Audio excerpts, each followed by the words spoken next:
Now, a lot of the right-wing agitators of South African disunity, the Rainbow Breakers, are claiming that the Bella Act is an act against their language, or a language of 2.7 million white South Africans and many more other non-white South Africans, Afrikaans. And basically, they established that the schools are the institutions that they need to protect their culture and their language.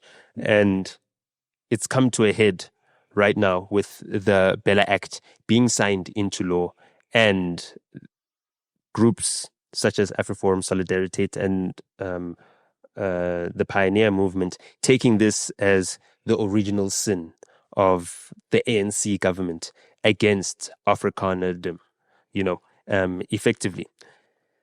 This is where my challenge lies, and history doesn't repeat itself, it rhymes, says Mark Twain. I'm quoting Mark Twain again, 2 episodes in a row. I don't know what the case may be.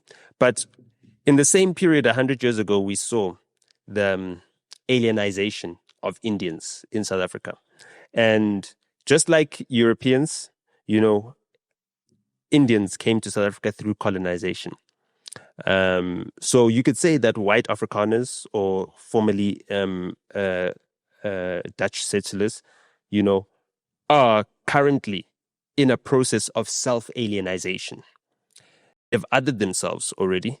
They've defined themselves as a special interests minority group amongst all the different other minority groups. I mean, we still have Indians in South Africa, and they're also a minority, and they also come from, somewhere else, by sea, to our shores. And they don't seem to be having as hard a time in South Africa as the Afrikaners claim to be, to the world. Indians within South Africa had, I think, 3 different main groups. There were those who were closer to the Cape Colony, and those mixed up with other groups from, Southeast Asia, Indonesia, Malaysia. You've heard of the term the Cape Malays. You know what I mean?